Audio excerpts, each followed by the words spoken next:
Hello, welcome to Papa Spin. Welcome to my channel. Welcome to Married First Sight, Season 14, Episode 7. Review, guys. Let's go, let's get started. Listen. I am about to start off with Miss Jasmina and Mr. Michael. Jasmina, and Michael. Basically, on this episode, the honeymoon is over. Now they're moving back to reality. They move into the apartment that is being provided by the show until the process is over. So now we have the first thing we saw Jasmina and Michael together is basically they was at the apartment. They was just talking. Basically, Jasmina is like unfortunately, due to Jasmina, due to her dog Franny, dog situation, babysit situation, she cannot move in yet. She has to wait a couple days to move in with Michael. Whew, Jasmina. Michael's like, I don't think that's the reason. It's something else. She's like, no, the reason is because of his babysitter situation, his school situation, and it's that also the fact that I feel like the space is gonna help. Girl, Jasmine, girl, come on, girl. But listen, that's not here or there. So he stayed at the apartment. She went home to figure out Franny's school situation or babysit situation.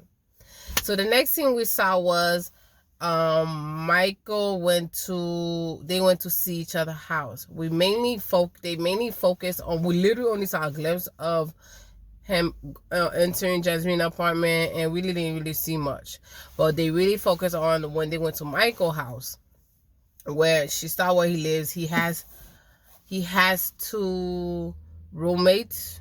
Oh, he has a roommate. She was aware.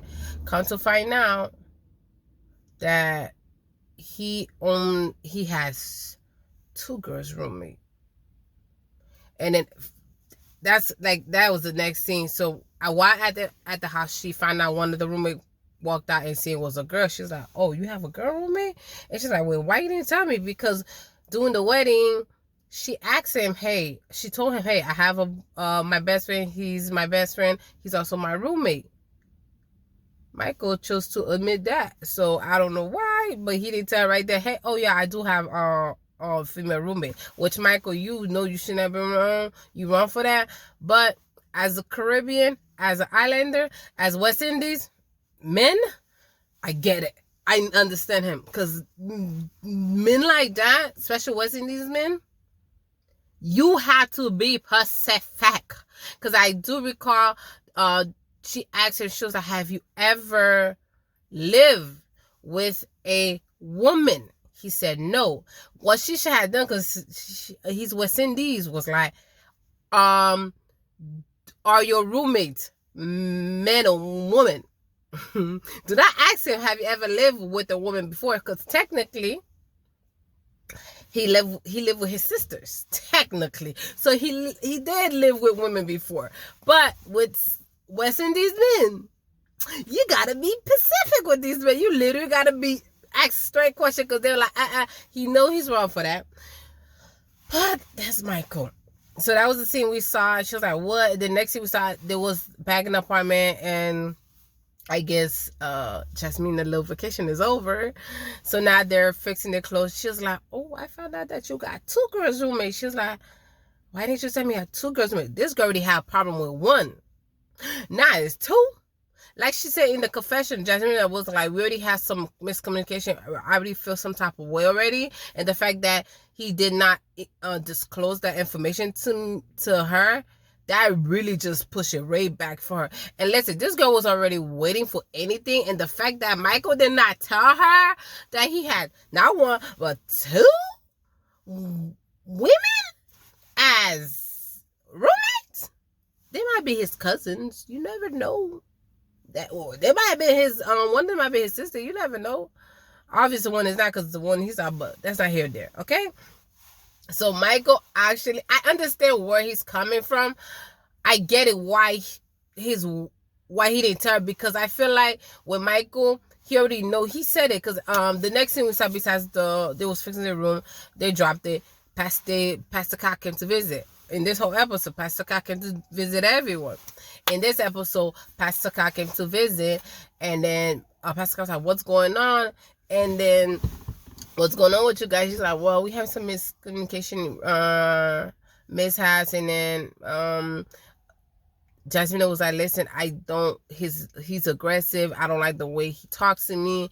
He talked to me a certain way. I don't like that." Listen, honestly, I feel like they both do it, because I do not remember verbatim what was the question Pastor Kai asked. Basically, Pastor Kai was like, "Listen, Michael did admit, listen, I know there was a conversation she was telling Pastor Kai, oh, he yelled. Michael was like, no, I did not yell. I was aggressive. I'm so sorry. He didn't say aggressive. He said, I did not yell. I was not aggressive. It's his tone. He's like, maybe my tone, or his tone was condescending. And he's like, I understand that. I feel like honestly they both do it. Because, and then Michael, and there was like, when Pastor Kai asked that, Michael's like, no, I did not. And stuff like that. And Jessica was like, no, Michael, this is not what we're going to do. She literally turned her face like this, like, Michael, this is not what we're going to do. Like, girl. It's like she wants to pretend like it's only him. It's her too. They're both at it. It's not only Michael. Unfortunately, looks wise, you're not gonna get the benefit of that with Jasmina, because she's not physically attracted to. She already said, this a little bitty smart. So guess what? Ain't gonna happen, homeboy. Ain't gonna happen. So any BS, the fact that, I bet you, if the fact that he didn't tell her, if she was attracted to him and he had two girls roommates, or his tone was different with her, I wouldn't say she would feel completely different, but trust and believe me, her tone, her reaction to him would have been different. She would have more leeway for him. But the fact that physically she attracted to him, she's like, listen, I'm not gonna deal with your BS. Listen here. First, I'm not attracted to you physically, and I gotta deal with you? Buddy, it ain't happening. I think that's what it is with her. Because we women, we human beings, we do that things. People we are attracted to, we let them, unfortunately, we let them get away with a lot of things. Well, someone we're not attracted, we don't want to hear that from you. And I feel like this is the reason why Michael, he's wrong for that. Michael did not fully tell her exactly, yo, listen, I had two women as roommates, because he felt like, he said it himself when they was talking to Pastor Kai, he's like, listen, if I had told you, you was going to hold it against me. And which is true. She's holding it against him. She is holding it against him. It's like, yo, Jasmina, what do you want? Make up your mind, girl. What do you want, girl? Come on, Jasmina. Like, you want to say, oh, Michael's like, listen, you keep saying I'm aggressive. He's not aggressive. I think it's his tone. It's her tone. It's like the same. You know how sometimes some people know how to poke at you. They know they know certain things to say to you. And as soon as you give them the response they was looking for, oh my God, why you acting like that? Why you this? Why you that? Why you gotta yell? Like, listen, we all do that. Don't act all innocent. You understand? They like to start things. I think it's called gaslighting. I might be off, whatever. She does that a lot. She like to poke like, oh, I'm innocent. I ain't do nothing to you. Why you acting like that? Told me, like, Jasmina, we both have fault. I feel like at the end of the day, Michael could never I keep saying this for weeks, Michael would never be able to do anything wrong, right in her eyes. He could do everything right. She's still gonna nitpick and find a problem with him. But that is done with Michael and Jasmina for this episode. Let's go. We're going to go to let's go to the next one. Chris and Chris and Alyssa. All right, we're gonna talk about Chris and Alyssa. Alyssa, Chris. Listen, this girl right here. We saw, thank God, we're gonna start glimpse of them this week, because last week was a whole dedicated to these people. This week we basically Chris moved in the apartment by himself. like, boy, you that desperate, Chris, but okay, that's not here or there. It is what it is. And then Alyssa moved into her own apartment. Basically, we saw the scene where Chris was talking to his best friend, was like, this is the situation, it's not going nowhere. And then Alyssa was talking to her mom, and then I was like, okay, so what's the problem? And she was like, she finally admits, like, listen, it's just as soon as I saw him, I know that wasn't it. That's not what I asked for. Then I was like, oh, I was expecting a cowboy. I'm like, cowboy? Okay. And then she was like, oh, there's a lot of fundamental, we don't believe. She was trying to say, oh, something about his Instagram. He posted that, a post about defunding the police and stuff like that. And I feel like, you know how I feel about first responders. I'm like, let's not talk about this, because that's not what we're gonna do.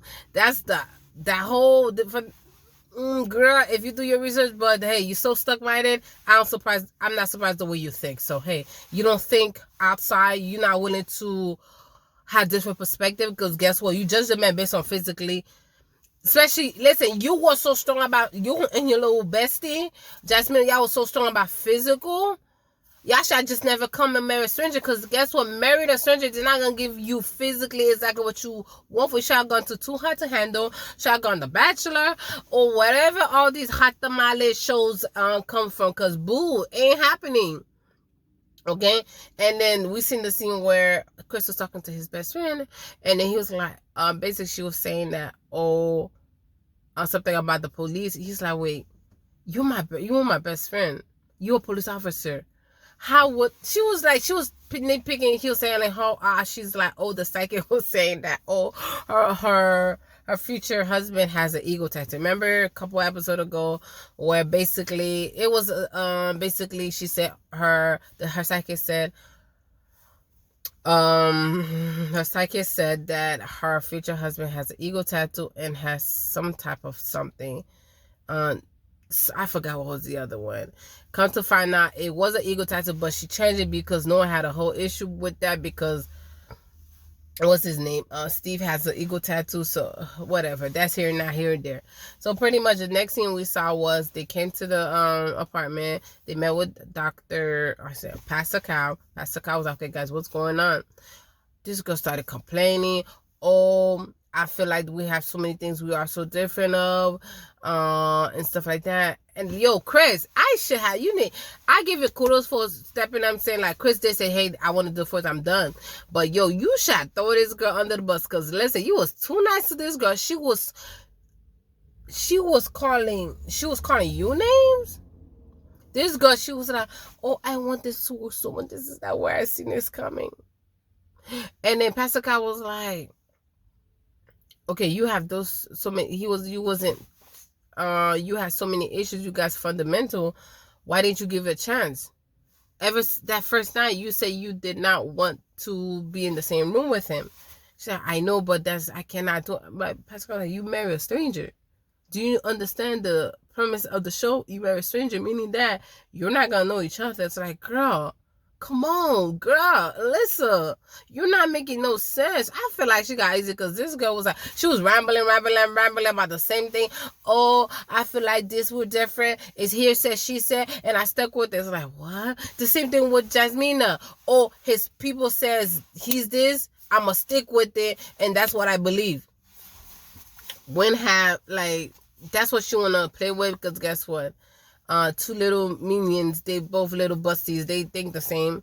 Like, yo, come on, Alyssa. But I'm glad they over with. That was the only scene we saw of them, and I was like, thank God. We're Olajuwon and Katina. So the first thing we saw with Olajuwon and Katina is they went to visit the apartment, and they started scanning around looking at the apartment. Basically Olajuwon made a funny little smirk comments about, oh, they got a lot. No, Katina was like, oh, they have a lot of pots and stuff, and it's like, oh, you better get ready. I want a cooked meal every day, or some type of breakfast. And then Katina looked like, what? She was like, I ain't not about that. I don't mind cooking, but I ain't not about that.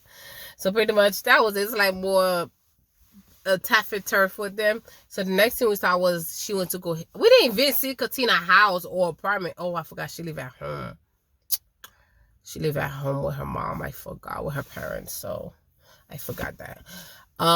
We saw Elijah took Katina to visit his house. He got out his own house. The house was decent. It was good. She saw the kitchen. He had this this old coffee, what is it, window, a kitchen window curtains. And he said, what is this? You need to change that. So she did like the house. She's like, yo, it just need updated, some update. I get it. Listen, he's a bachelor. Listen, if it was a little too feminine, you had a problem with it. Like, what you expected. That's how he is, okay? So pretty much, she was like, they was talking about balconies. Like, what do you think? That's like, I like the house, but you need some that redecorated, which I get it. But Katina girl, you cannot say. She was like, oh, we could change this. She's like, we're not gonna be changing no cabinets. That's $50,000. There's one thing you could change here, there, but for you to start moving cabinets and granite and countertop, that's like $50K. And that's a no-no. Like, come on, Katina. His house is not that bad. His kitchen is updated. It is not that bad, girl. You guys can live. It's livable for the time being until you guys ready to buy one that's yours. You guys together. You understand? So I'm like, okay. So I guess the next thing we saw was Pastor Cock came to visit them. Pastor Cock came to visit. Was like, okay, so what's going on? He's like, oh, we're good. Elijah made it seem like, oh, we're not intimate yet, is because he made the decision to be, to not to think with his pants, he want to think with his head.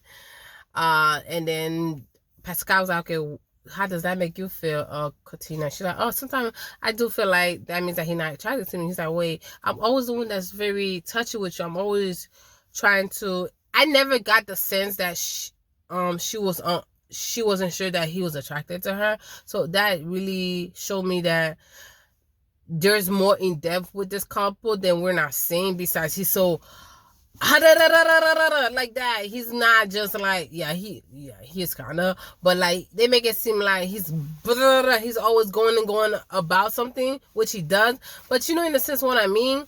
So I did find that it was kind of refreshing that it wasn't just about that, it was more than that when it came to Katina and Olajuwon. So that was the scene we find, and then they're good unit. The next scene we saw was we're gonna talk about is Noah and Steve. Noi, girl. I need you to stop being so stuck on this 3 baby stuff, Noi. And your dog. Yo. Listen, the first thing we saw was they came to visit the apartment. They mutual apartment, Then they went to go visit. I don't know who house was first. I think they seen her house first. I remember. But they saw Noi house. Oh no, the first thing we saw was it was talking on the bed. That was the first thing we saw of Noy and Steve. And then basically Noy was like, listen, my dog sleep with me. There's no but, no nothing about that. I'm like, girl, oh, he has to sleep next to me. If he don't sleep next to me, he gonna sleep on the pillow. I'm like, girl, you newlywed. You newly married strangers. Girl, come on. Steve was trying to be so coy and trying to be like, hey, okay, he could sleep right next to, I could move the bed right next to you. Is that okay? No, he has to be next to me. Like, girl, first it was, oh, you stuck on your 3 kids. Then you stuck with the dog sleeping next to you. No, come on, girl. But all right, so the next thing we saw, they went to visit Noy house. Basically, her dog got like 3 beds, and then she was like, "That's a lot of bed." She's like, "Okay, we're gonna bring this bed." Noy back at it, like, is the dog still gonna sleep with us? Why can't we just have the dog sleep with? And she's just like, "Stuck, yo, we're gonna have." I'm like, "Girl, you're gonna make this an issue that doesn't need to be there. Like, it's a dog. Let it sleep. I don't mind." The dog for a few minutes, but when it's time to go to sleep, the dog needs to go to sleep on your bed. It's like a kid. You need to find your own bed. Like, come on. Listen, I guess I'm not pet person. It's just like I just feel like when it's time to go to sleep, you're just like your kids, they need to hit the bed. If they're not newborn or they're not sick, you need to hit the bed. You got a bed for a reason, okay? So she was so stuck on her ways about the dog needs to sleep on the bed. The next scene we saw was Pastor Cock came to visit. Then Pastor Cock was like, okay, how you guys doing? She said, we're good. Pretty much. But what's going on? She's like, he started talking about the kids. And then this girl wanna have 3 kids is because her parents has 3 kids, her cousins, her family had 3 kids, and she believed that is the perfect family. But your husband is telling you, wait, let's wait and see. You don't know financially if we'll be able to do so. And like, I see why he's a realistic person. Like, let's see, let's have one by one. Because what if you have, Steve brought up the thing, what if you have a special need? Special needs is like having 3 kids, 4 kids, depending on the spectrum of their vulnerability. It depends what kind of needs they need. So you cannot be so stuck. And then Pastor was like, do you have to have 3 kids? Do you understand where he's coming from? Yeah, but I want my 3 kids. Like, you really are stuck. Like, okay, let's play by the ear. You never know. And then, like Pastor Cox said, you don't know you're gonna have 3 kids. You hoping, like, she don't think about that. Yes, I would like 3 kids, but doesn't mean I have to. The way she's presenting, like, oh, I had to have 3 kids. No, you don't. You take what's given to you, 1, and 2, if you could afford it, that's fine. And you already do not want to. Shorty said they talk about her being raised or being born in a refugee camp where they really had nothing. Really, they was basically on survival. So she doesn't want to go back to that. She never want to put her family through that.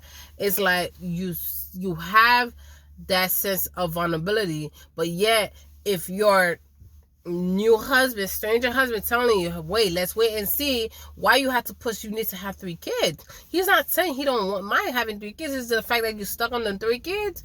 Yo, let's play by the ear and see. That was the only thing I have with her 3 kids. Now it's her cat. Like, girl, no, come on, girl, this is not it, man. But that's it with Noid. We're gonna move on to, who's the last couple? We're gonna go to Lindsay and Mark. All right, so they went to visit the apartment. The next scene we seen was, oh no, the first scene when they visit the apartment. Why this girl? She said, oh, Lindsay's like, hey, you need to drink more water. She was like basically smothering baby him. He looked so uncomfortable. He's like, oh, you need to do this, or why when you brush your teeth, why you bob your head like that? Like, girl, like, you're not his mother. Like, come on. The man is dealing with so much with everything else, and you just wanna smother him? Come on. So they went to visit his house. It's basically in a disarray because of the bed bug situation that happened. So he had to pick out whatever he can. They put a whole hazard, they suit up to make sure there was no bugs going. I'm like, okay. So they was talking. This girl was basically trying to throw everything, even whether it's things that had meaning or not. She was trying to throw everything away. I understand there's bed bugs, but if those are childhood memory things that he's sacred, why are you trying to throw that away? She's like, oh, you don't need this. Like, yo, everything, this, throw it. No, and this is like, no. What did he say? Michael was like, listen, I appreciate someone helping me, but if you're trying to help me, if I'm telling you what I need, you need to listen. And she doesn't understand that. You understand?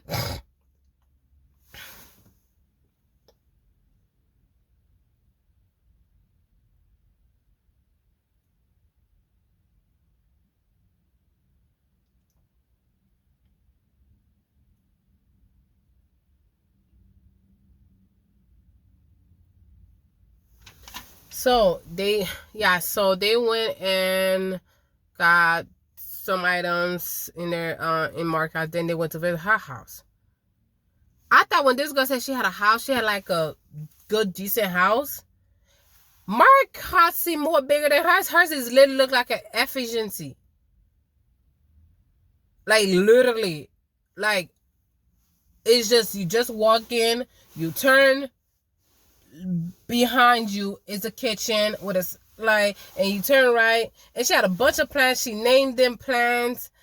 And then what Chris said, what Mark said. Mark was like, oh, your house is more like, it's Lindsay is more motherly because it's, oh, she has a bunch of plants where she talked to, she names.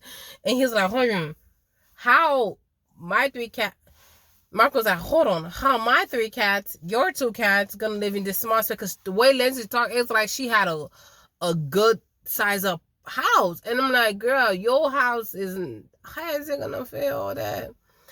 But they went and moved, everybody moved into the mutual apartment. And then Mark was like, this lady cats are not trained, because they're all over the place. He's like, listen, my cats know they're not supposed to go in the room. They only stay one area. Her cats are all over. They do this and that. Basically, he's saying, hey, listen, mine's are trained, hers are not. You can tell, like, it's like each cat take after their owner personality. That's what it is. The kids take after their parents' personality, and don't take after their owner's personality. So pretty much that's what he said in that sense. The next thing we saw was Pastor Carr. Pastor Carr. Oh, Lindsay was complaining before this. Lindsay was complaining, or find out his grandma is down to 70 pounds. He's going through a lot with his landlord and his people situation. And Mark has been very distant. He's acting weird towards her. His behavior has changed. I'm like, but Lindsay, you got to remember, he's going through so much outside your marriage, but you have to know how to smooth everything out. I think the thing is the fact he's going through so much. She doesn't know how to lay low. Don't know how to shut it up and talk. Like Lindsay doesn't know how to shut it up and let it go. All she knows what to do is and talk blah blah blah. But she doesn't know, like, listen, he's having a hard time. Stop She's not listening to that. So Pastor Carr came, and then basically he's like, hey, he's been turned off. He's not talking to me. I know he's going through a lot, but he's not basically communicating like he used to. I'm like, girl, it's like been a week most. Why are we going through this? And then he's like, listen, she constantly wants this, and she's not listening to us. I appreciate her helping me. I appreciate her being there for me, but she doesn't know the boundaries. I said, oops. And then she was trying to say, oh, he was just talking. He don't know what she's talking about. I'm like, girl, you're seeing his way, but you're not seeing your way. And Pastor Carr was trying to tell her, listen, here where he coming from. Pastor Carr, we put you guys together basically because you both are a lot, but there's times he needs that reassurance. There's times you need that calmness. You guys are supposed to balance each other out. And that's the thing with Lindsay. She just know how she woo wah wah wah wah wah wah all the time. She doesn't know how to oosa. As much as this girl says she meditate, I'm like, if you did not meditate, how would you be? Like, Lindsay girl. Whew. That is it for Married at First Sight season 14, episode 7, because I'm done. I'm like, I can't. That's it for the review, guys. I hope to see you guys next week. Don't forget to subscribe. Don't forget to like. Don't forget to comment. Later, guys.